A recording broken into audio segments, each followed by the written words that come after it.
Ya chicos, acá tenemos la clase para resolver la guía de límites derivadas integrales. Entonces vamos a comenzar por revisar algunos conceptos que tienen la guía. Ya, entonces siempre hemos hablado de funciones. Ya vimos tres tipos de funciones: la inyectiva, la sobreyectiva y la biyectiva. Ya. Entonces ahora vamos a comprender los diferentes conceptos que hay en las funciones. Desde ahora vamos a hablar de variables independientes y variables dependientes, que sería para nosotros, como lo vimos en conjuntos, el conjunto de inicio y el conjunto de llegada. Entonces, como valor universal vamos a usar la x. Entonces las variables independientes van a ser las x. Y las dependientes van a ser como los resultados que yo obtenga al reemplazar esa x en una función. ¿Ya? Elementos de una función. Ahora vamos a hablar de dominio y recorrido. ¿Ya? El dominio van a ser las variables independientes, las x.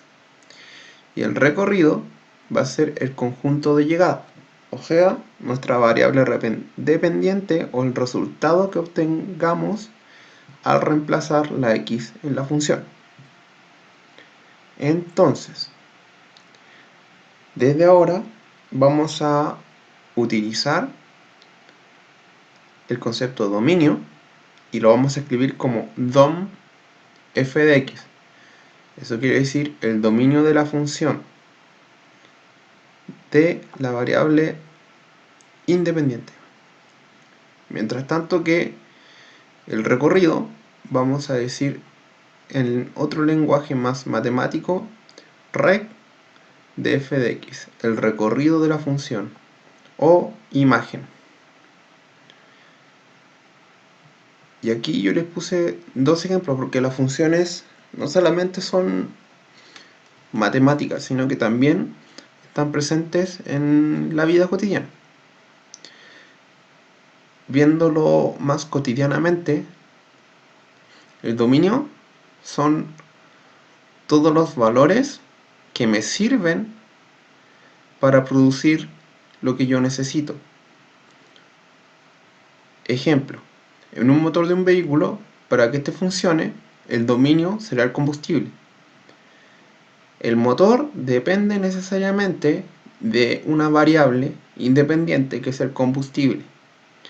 Y lo que yo voy a obtener como resultado al ingresar ese combustible va a ser energía o movimiento. Después,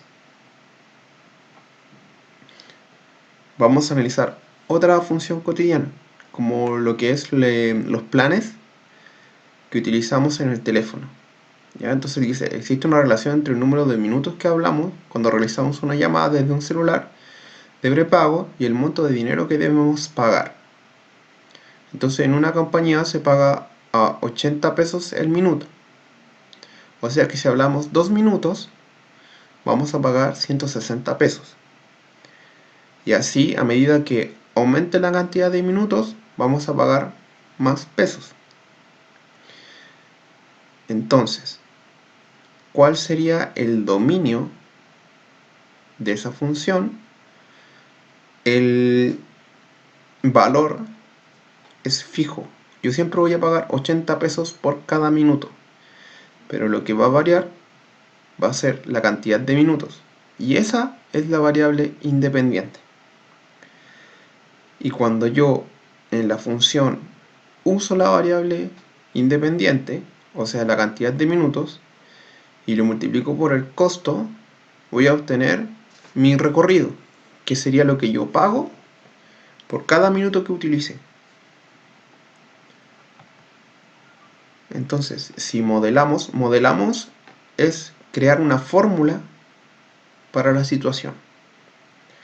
Entonces nosotros vamos a pagar 80 pesos por cada minuto y las X van a ser los minutos. Entonces si yo reemplazo que hable un minuto por 80, voy a pagar 80 pesos. Si hablé 2 minutos por 80, voy a pagar 160 pesos.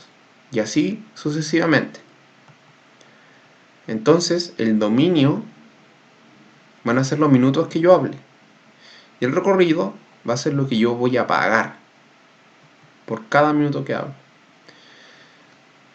Entonces, hay funciones que sirven para todos los números, como hay otras funciones que sirven solo para los positivos. ¿Ya? Entonces, todo va a depender del tipo de función que yo trabaje. Por ejemplo, para esta función, ¿existen los minutos negativos? No, no existen. Solamente existen los números positivos, minutos positivos. Entonces, el dominio, todas las X que yo puedo tomar para calcular el costo de la llamada, van a ser el conjunto de los números reales positivos. Porque yo puedo hablar un minuto, puedo hablar 1,5 minutos, por ejemplo, pero no puedo hablar menos 1,5 minutos. A eso se refiere el dominio. Todas las variables que pueden ser utilizadas en la función. Entonces yo acá en el ítem 1 les pido que escriban 3 situaciones cotidianas semejantes al ejemplo entregado que puedan representar como una función y que me digan cuál es el dominio y el recorrido. En verdad hay muchos ejemplos. Por ejemplo, en la feria siempre ocupan dominio y recorrido. No sé, los taxis también ocupan un dominio y un recorrido. En el supermercado también. Tienen muchas situaciones donde ocupan dominio y recorrido. Ítem 2. Responde las siguientes preguntas para cada caso.